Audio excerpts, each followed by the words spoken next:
galera, então olha só, nosso segundo bloco, vamos dar continuidade aí no ensino das figuras de linguagem. Então acompanha aqui comigo meu companheiro e minha companheira, né, para ficar unissex a parada. Então acompanha aqui comigo, ó.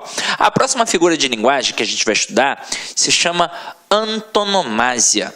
Nome feio, né? Se liga só, é um tipo de perífrase que consiste na substituição de um nome, de uma pessoa ou de uma entidade por uma expressão que indique um traço que as caracterize ou qualifique. Veja, hoje ouvi um samba do Poeta da Vila. Quem é o Poeta da Vila? É o Noel Rosa. Os baianos cultuam muito a Rainha do Mar. Quem é a Rainha do Mar? Iemanjá. E o rei do futebol desembarcou ontem em Paris. Quem é o rei do futebol? Pelé. Então, tranquilão, né, galera? Antonomasia, perífrase, assim, bem parecidinho. Então, é um processo em que a gente tem várias palavrinhas, normalmente para designar uma só. Então, a rainha dos baixinhos, quem é? Xuxa. Cidade Luz, Paris e por aí vai, ok? Agora, galhos fraquíssimos em prova, né? Agora a gente vai trabalhar uma que cai bastante e que é bom saber, até mesmo porque, além de cair nas provas, faz parte muito de variados textos e, inclusive, é trazido à voga na esfera social, que é o conceito de eufemismo.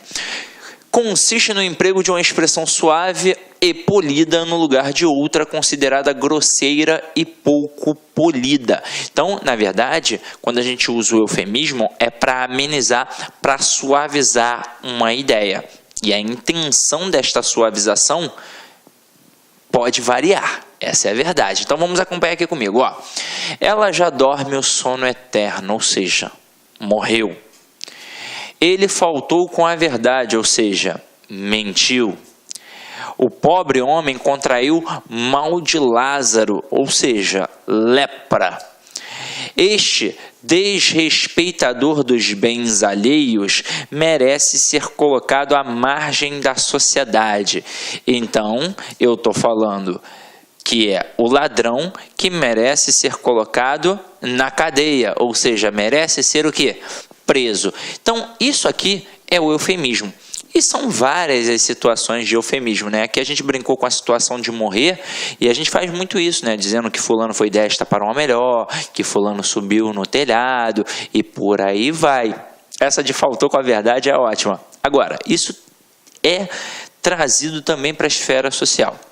É muito comum a gente utilizar o eufemismo com as categorias mais abastadas da sociedade. Por exemplo, se um camarada, um pai de família, passa por uma situação de necessidade, desesperado, ele está desesperado, e aí ele entra num mercado, como o mercado aqui do Rio de Janeiro, Guanabara, e aí ele observa um frango, daqueles mesmos que são congelados, e aí ele pensa, caramba, não tem nada para comer lá na minha casa. Ele pega, bota o frango debaixo da camisa, tenta sair correndo, mas para comer. O segurança vai pegá-lo, ele vai ser contido e esse camarada vai ser devidamente encaminhado. É óbvio que hoje em dia tem situações para poder trabalhar. Esse cara foi pego, na verdade, numa tentativa de usurpar aquele bem, mas para comer, então é óbvio que, não vão prendê-lo. Eu espero que não prendam, porque esse camarada passa por uma situação e aí tem que ser avaliado. Mas, provavelmente, se não for assim tão bonitinho quanto eu estou pensando, esse camarada vai ser preso e vai sair no jornal que homem foi preso roubando no mercado Guanabara. É assim que vai sair. Por exemplo, esses jornais Meia Hora, o Expresso, mesmo que o cara não seja preso, vai sair que ele foi preso roubando. Essa é a verdade. Agora, se você pega um político, um magnata do petróleo, ou então, sei lá, das redes de joias e coisa e tal, e esse camarada pega um dinheiro. Ele roubou o dinheiro. Mas não vai sair nunca no jornal que ele roubou o dinheiro. Vai sair que ele desviou, vai sair que ele sonegou. Essa é a verdade. Então, por exemplo, um deputado pega um dinheiro de verba para educação, para saúde. Nunca vai sair que ele roubou R$1 milhão, R$10 milhões. Vai sair que ele desviou.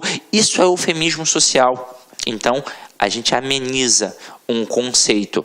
Agora, tem uma contrapartida também, que de vez em quando alguns livros não entendem e apresentam como eufemismo, que é o disfemismo. É quando, na verdade, eu escracho a situação. Então, ao invés de dizer que o cara agora dorme um sono eterno, para dizer que ele morreu, eu digo que ele foi para os quintos dos infernos. Isso é um disfemismo, porque ao invés de tornar a situação mais polida, eu a torno mais grosseira ainda. Mais grosseira ainda, essa é a verdade. Então, cuidado, disfemismo cai em prova? Não, mas o eufemismo cai demasiadamente, tá? Então vamos continuar aqui a nossa brincadeira. A próxima a gente chama de prosopopeia. Ou o quê? Ou personificação, meu companheiro. Então aqui, ó, consiste na atribuição de ações humanas a seres inanimados. Quando aparece prosopopeia, o camarada se desespera. Ao aparecer personificação, ele já faz meio que uma analogia com a etimologia da palavra e já consegue pescar ali. Mas tenha em mente que prosopopeia é a mesma coisa que personificação. Então acompanha aqui comigo. A lua pedia a cada estrela fria um brilho de aluguel, né, do João Bosco aí. Gente, a lua é um ser inanimado e ela não pode pedir, né? Então a gente está atribuindo uma ação humana a um ser inanimado. As ondas vinham beijar a praia. A onda não beija, né? Essa é a verdade. E são várias outras. Já que apareceu onda aqui, eu poderia dizer que a onda engoliu o surfista. Isto é uma prosopopeia. Isto é uma personificação. Eu posso dar um exemplo assim, ó. Rolou uma briga no bar e cadeiras voaram. Cadeira não voa, né? Então isto, mais uma vez, é uma personificação, é uma prosopopeia. Tranquilão, né? De vez em quando cai, mas nem tanto na prova, ok? Agora olha a próxima aí, ó. Sinestesia. Isso aqui, fugindo da alçada do concurso público e jogando para dentro do vestibular, cai demasiadamente, principalmente quando vão trabalhar estilos literários como o simbolismo. Então o camarada trabalha muito isso nos textos simbólicos. Então vamos lá. Consiste em aproximar, na mesma expressão, sensações percebidas por diferentes órgãos dos sentidos. Então vou misturar olfato com tato, vou misturar visão com paladar. É assim que vai funcionar. Então acompanha aqui comigo, ó. O grito áspero o aterrorizou. Grito, ó, som. Áspero, ó, é algo palpável. Então, ó, nesse caso, a característica áspero, inerente ao sentido do tato, está sendo relacionada ao termo grito, que designa a ideia do sentido da audição. Isso mesmo. Misturou audição e tato. Agora olha a próxima. A luz daquela tarde era saborosa. Então, luz, visão, e saborosa, paladar. Aquele perfume cegou a minha vida. Perfume, olfato, cegou visão. Esse exemplo aqui, ó, é sensacional. Os homens passam muito por isso, né? A mulher passa por ele sente aquele perfume, parece que ele esquece o que está ao redor dele. Ele nem enxerga a mulher. O perfume deixa o camarada apaixonado. Acredito que deva acontecer com as mulheres também, né?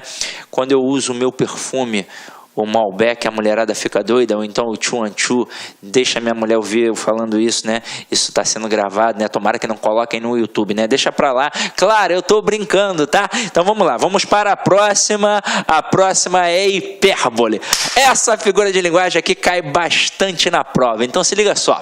Hipérbole consiste no emprego de uma expressão exagerada para dar ênfase a uma determinada ideia. Eu, por exemplo, sou uma pessoa extremamente hiperbólica. Se eu for à sua casa e beber um copo de água, e olha só, utilizando a metonímia, eu vou dizer: nossa, é a melhor água que já bebi em toda a minha vida. Isso é ser hiperbólico? É o exagero. Então acompanha aqui comigo, ó. Estou morrendo de sede. Morrendo de sede por muita sede. Já disse isso 200.000 vezes. 200.000 por muitas. E chorei rios de lágrimas por muito. Então, na verdade, é impossível dizer que estou morrendo de fome no sentido, ou de sede no sentido denotativo, porque se estivesse morrendo, estava morrendo, não falando. Dizer que eu falei isso 200.000 vezes, caramba, é um exagero, porque senão eu ia ficar o tempo todo, né? Sei lá, pega a toalha, pega a toalha, pega a toalha.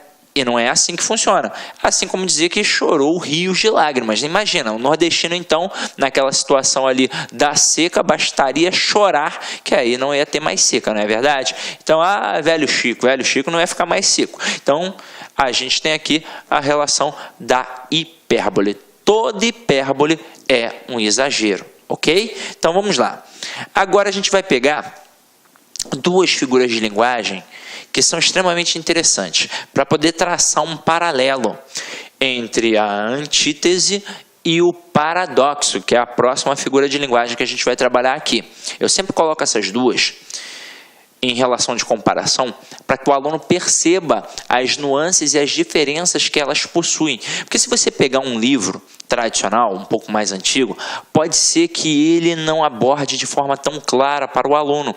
É muito comum os livros didáticos, principalmente os didáticos escolares, apresentarem a situação da antítese e do paradoxo como apenas uma oposição. Então, são traços de oposição. E não é bem assim que a banda toca. Eu vou mostrar aqui para vocês no nosso material e vou tentar aprofundar e traçar um paralelo ali entre as duas para que a gente possa perceber com toda perfeição, ok? Então vamos lá, aqui ó.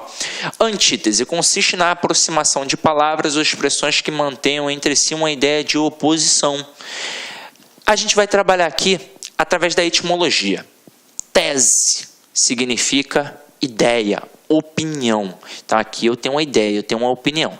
E anti é aquilo que é contrário. Então é algo que é contrário à opinião, contrário à ideia. Então realmente a antítese tem o valor da oposição.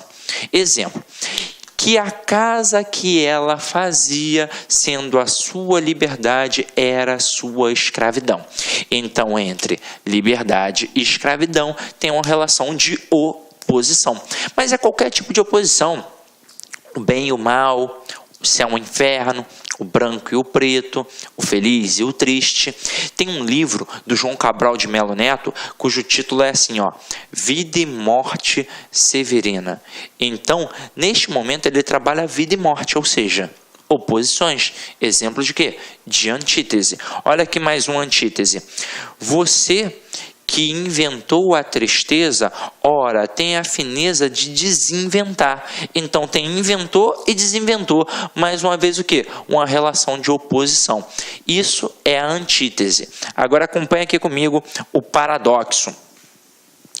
Quando a gente fala em paradoxo, como eu disse a vocês, é muito comum os livros apresentarem que ele é uma espécie de oposição também. Vamos acompanhar aqui o sentido. É um tipo radical de antítese, pois faz mais do que aproximar palavras ou expressões que se opõem, cria uma contradição tão profunda entre as duas ideias que chega a quebrar com a lógica daquilo que se diz. Então, aqui até faz um sentido de simplesmente dizer que o paradoxo é uma oposição.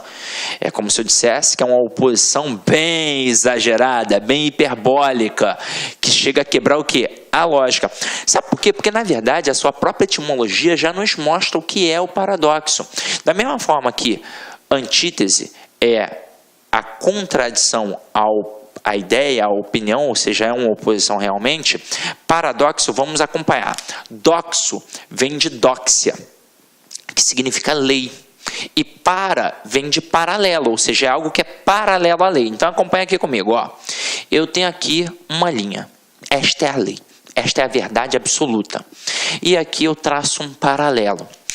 Esta segunda linha vai encostar na outra? em algum momento vai passar a ser a outra, vai passar a ser a lei. Aí você, desgramado, vai falar assim para mim: sim, Sidney, em algum lugar no infinito. A aula não é de física. Então vamos lá, vou tornar mais objetivo. Aqui está a rua A, aqui está a rua B. A rua A um dia vai virar a rua B um dia vai virar a rua A. Olá, meus amigos, minhas amigas, sou o professor Luiz Antônio de Carvalho e com muito prazer, muita satisfação, estou aqui para fazer um convite muito especial para você que está se preparando, que está estudando para o concurso da Polícia Militar do Estado de Minas Gerais 2018, claro, para o cargo de soldado combatente. Nós aqui da Lá Concursos, nós preparamos um curso super atualizado, super competitivo, ponto a ponto do edital, por apenas 10 parcelas de R$ 35. É isso mesmo, 10 parcelas de R$ 35 você vai ter esse super curso aqui na Lá Concurso. Esse vídeo que você assistiu é apenas um trecho, um pedacinho da aula, né, uma das aulas que nós temos para a galera. É uma aula demonstrativa para você conhecer a qualidade e a potência que são os nossos professores. Bacana, pessoal? Então espero vocês aqui na Lá Concursos. Um forte abraço, fique com Deus. Tchau, tchau. Clique lá